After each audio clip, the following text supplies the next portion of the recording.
So have you ever told a lie and got caught out? Oh, yeah.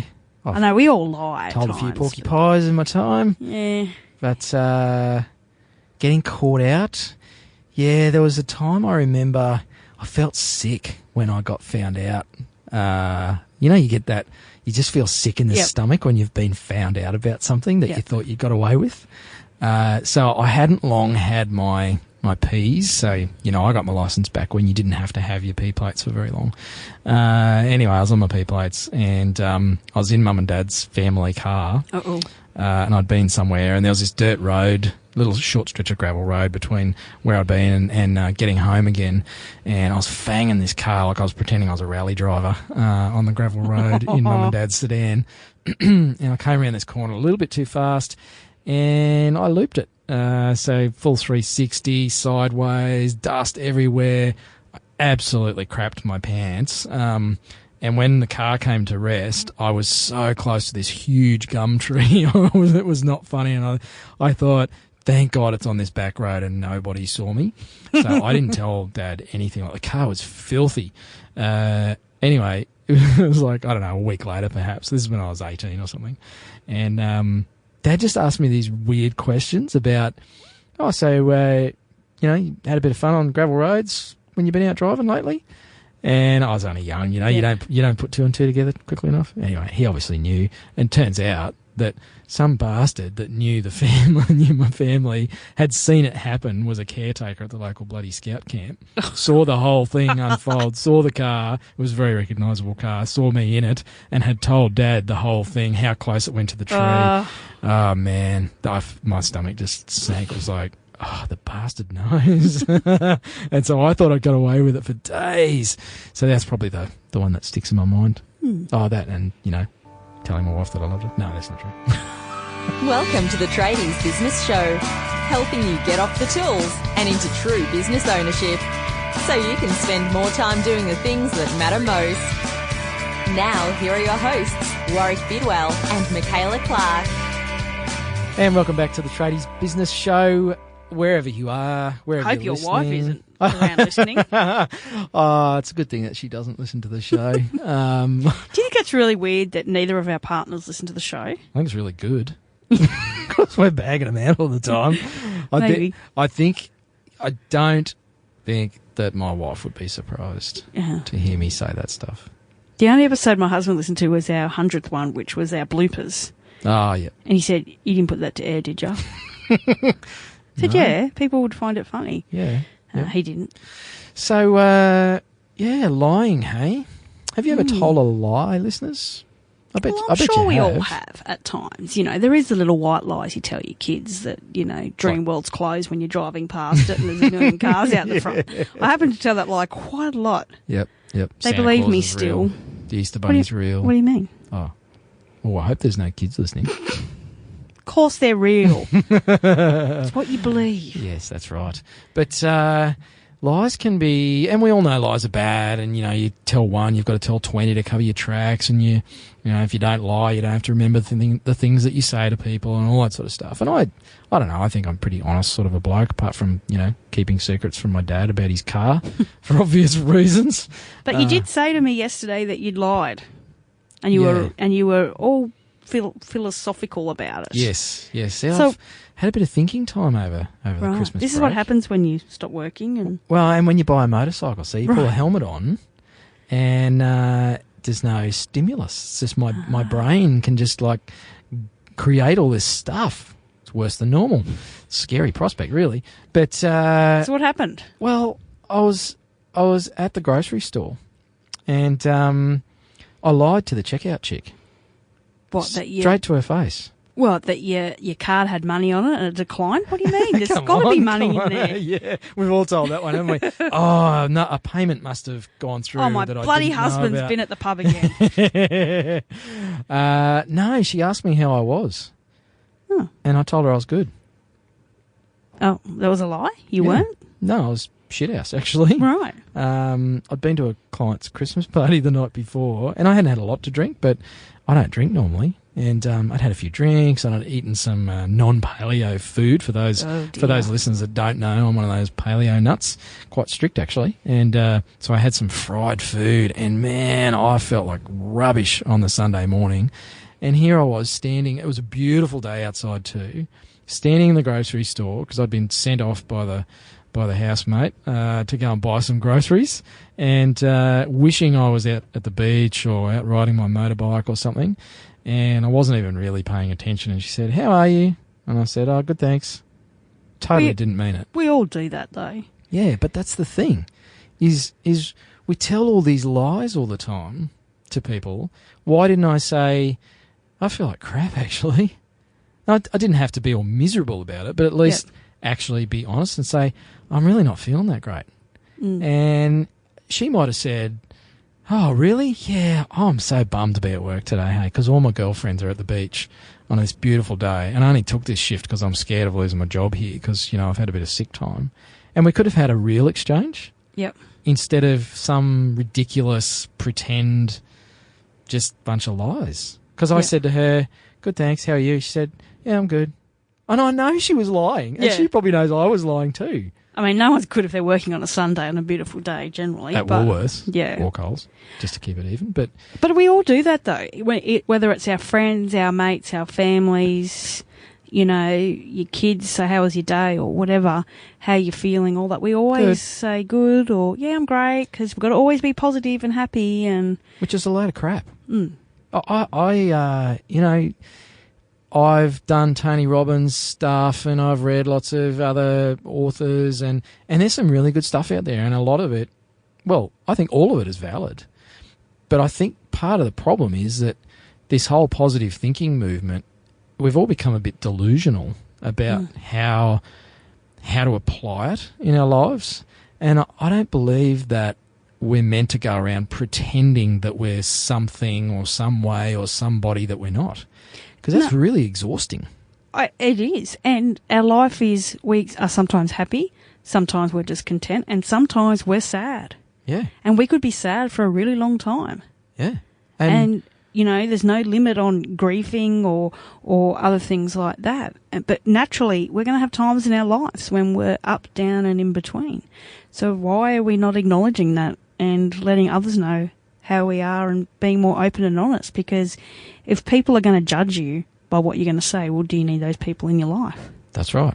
So shouldn't you be able to be honest and say, "You know what, I am actually feeling crap today. I'm, didn't do whatever I want to, and someone says something to me that I really shouldn't have whatever it is." Yeah. And, we might talk about this more openly at some stage, but I've been through some challenging personal times over the last 3 or 4 months, and I've kept that to myself with a lot of people, and that's actually very exhausting. And I'm sure there's people listening to the show, there's tradies out there, husbands, wives, whatever, that do this or have done this. You've got to really work hard at keeping that stuff bottled up. And some of us naturally don't talk about those sorts of things. We're probably more private people. It's not about going around sharing all of your dirty laundry with the world. But if that makes you feel better, why the hell not? Why is it socially unacceptable to say, I'm miserable at the moment?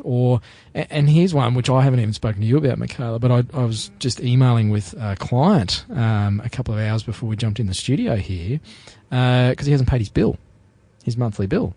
And I'm going to come clean on the show here, and I didn't do it with him, and I should actually go back to him and do this and follow my own musings here, but I hate asking people for money. Clients, like, I've done the work for him, and he hasn't paid.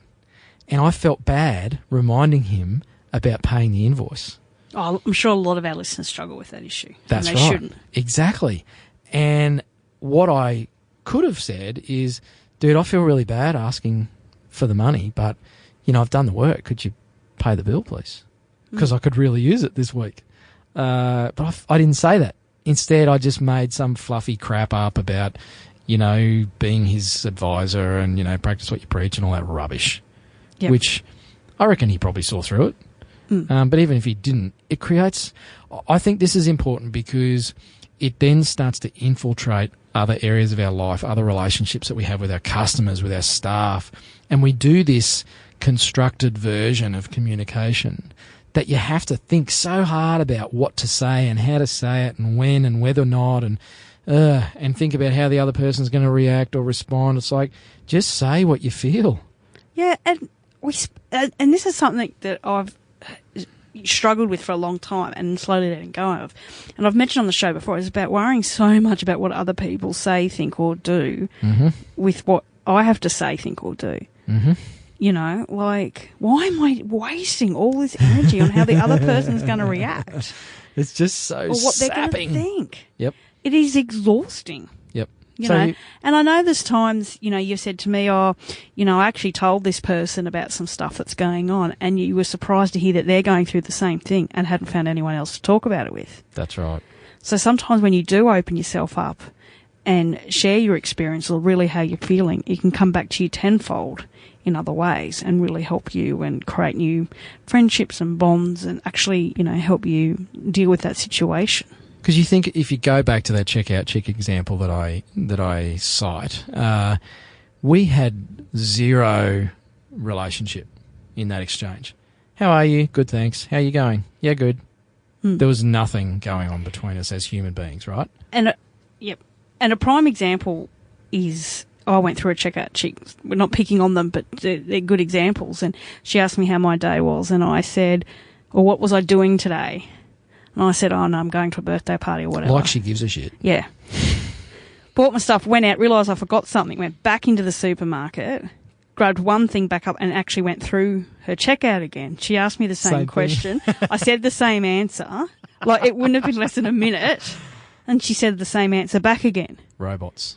You know, and it was like, wow, I get you're not going to remember everyone that's come through, but surely you remember I just told you I was going to some birthday party or whatever I said. Yep. Like less than a minute ago. And you think about when we do that with our customers, with our staff, the lack of relationship, the lack of relatability between people really destroys any culture, the bond between team members, mutual respect and understanding, all that sort of stuff. I mean, we're social creatures, and to just do this dust cover version of our life is really, I think it's really bad. It is, and I really hate it when, you know, people say you shouldn't take your life into work. Oh, personal stuff to work, yep. Well, you know what? They're going to be there. It's there anyway. It's there anyway. Pretending that it's not, and worrying as an employer, oh, if I ask if they're all right and they're going to give me their whole life story about, or their love story, they just broke up with their boyfriend or whatever, instead of thinking, shit, how's that going to impact on their work or something, maybe start turning your thinking around, saying, how can I be more supportive? Because they're a human being just like you. That's right. And at the end of the day, we want to relate to the people around us and understand the people around us and be understood by the people around us. So, you know, and it may not affect their work, but they maybe just want to go, you know what, I'm going to be in a shitty mood today. I don't feel like pretending anymore. I'm okay. I'm not okay today, but I'm going to do my job. Yep. And I'll get through it because I really want to get home. You know, and obviously if it's affecting their work, that's a whole nother situation. But then that's about being honest again. That's and transparent and saying, hey, I know you're going through some rough stuff. This is really affecting your work. What can we do to support you, or is there a different way we can figure this out? Because long term, you know, we want to see you pull through it. We're running a business. Like, let's be honest about this. We're in business to make money, which is another lie, quote unquote, that happens in businesses. Is no one really talks about the fact that employees only turn up to get paid. Business owners only have businesses to get paid. How about if we all actually put that on the table and say we're all here to make money, strip away all the other BS and get on with, okay, well, how do we all make more money as employers or employees? Like, I think it would pull down this big divide between, you know, bosses and staff that seems to exist in so many businesses. That's right. I get the feeling this is going to be the year of honesty for you. Oh, yeah. I've come clean with a couple of people in the last couple of weeks. Uh-oh, I might be in trouble. And I've got a list, and I'm working my way through it. And so if any of my clients are listening, yes, you're on the list. You're in trouble. Wait till your new session this year. But it's because I love you. It's, I'm doing it because I love you. So. And you know what? Like you said, it's exhausting. Always being someone that you're not, or not saying what you really want to say. Mm-hmm. Just say how you feel. Yep. You don't have to be aggressive or abusive about it. There's a way to deliver those things, but I still believe it's very important to say how you feel. How are you today? Rubbish, actually. Thank you for asking. You don't have to go off into a 73-minute, dissertation about why you're feeling rubbish, and some people do that. Not everybody wants to hear all the details, but let's just say I feel rubbish. And, that other person might say, oh, really? Well, what's going on for you? Oh, just, rough time at work and, my dog just died and my cows all ran away. It sounds like a country song, but, then they might just say, oh, really sorry to hear it. And the other thing that may let you also do by sharing that stuff and talking to someone that's open to that is actually let you process and let go of it a little bit. If someone said something to you at work that really pissed you off and you said nothing to them, you go home, you're carrying that in, you're going to whinge about it to your partner, you're going to not lose sleep because it's really eating at you because you should have said this or you should have done that. Mm-hmm.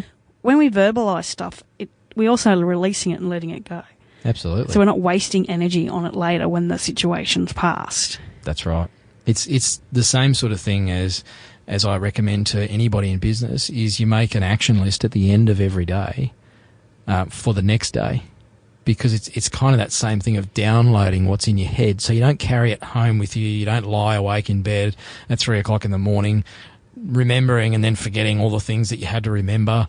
You just capture it, and verbalizing your feelings with people is a bit like that. It's about downloading it, getting it out of your gut, out off your liver, and then you don't have to carry it around with you for as long. But it also, like you say, Michaela, it also helps when you articulate it, to hear it yourself, and it does help to start processing that. So, and can it also help put wheels in motion if things have to happen or whatever? Because you talked about it earlier, that other person, it might be helpful for them, but they might have had a similar experience and have some insights to share with you, or just some understanding and say, you know what, exact same thing happened to me last year, dude, and I totally understand where you're coming from. Do you want to go grab a beer? Or I went and saw this really good counsellor. Or, I'm part of a group of people that get together for a motorbike ride once a month and we all just chew the fat. I mean, there's so many things that can come out of that when we stop lying to people and pretending about what's going on, pretending about how we feel. And letting go of what preconceived outcomes could be about it. Stuff, what others think. So if you're in Woolies and it takes you an hour to get through the checkout because the person in front of you is giving their life story to the checkout, don't ring us, okay? But glad to see you're implementing what we say. Or if there's a skinny bearded dude, holding up the line, that'll Order be me. online, that'll be the solution. Yeah, there you go. Yeah, you shouldn't be at the grocery store anyway. That's why I was pissed off. So anyway, I'm on a bit of a bent this year, Michaela, of not lying to people. No more pretending. Well, I'm looking forward to the show this year because you're actually going to speak your mind. Because often you'll say, I really wanted to say this, but didn't because I might, offend or whatever. No. We're going to say what we want, Tradies Business Show. Yep. And look out for some more blog posts from me. I'm going to get back into blogging because I like writing about this stuff too. So we're going to start loading some of my rantings and perspectives onto the tradiesbusinessshow.com website as well. We have this whole flash new website. We now have to start putting stuff on it. Yeah, so if you haven't checked it out, go have a look at it, tradiesbusinessshow.com. We're pretty impressed. I hope you are too. If you like it, let us know. If you've got any suggestions, let us know too. And you can do that, probably the easiest way is send us a voicemail. There's a little SpeakPipe app on there. You can actually send us an audio message. And we want to start playing them on the show, Michaela. Yes. So I'm putting the challenge out there to you as listeners. And I know there's a whole bunch of you because we hear from you in the written form. But don't be shy. leave us a voicemail. I want to play it on the show. And we'll give you free advice. If you've got a question or something you want answered, Totally. we'll answer it in return for a voice message. Maybe, here we go. Maybe there's something as a listener that you really need to come clean about. Just do it as a voicemail and we'll share it with the world. Confessions episode. Oh, that'd be good. I really want to do a lie detector episode. Ooh, geez, don't hook me up. So stop lying. Stop pretending. Give it a go. Tell someone how you really feel. Do it, deliver it in a way that's not going to, kill End your them. marriage. Yeah. But let us know how you go. Come clean with a team member who's maybe underperforming or that you've got some concerns about, or maybe with your spouse. There's a fear that you've got. Just come clean with somebody and tell us how it goes. Until then. Bye. Bye. You've been listening to the Tradies Business Show with Warwick Bidwell and Michaela Clark. Want to get off the tools and into true business ownership? Find out how at tradiesbusinessshow.com.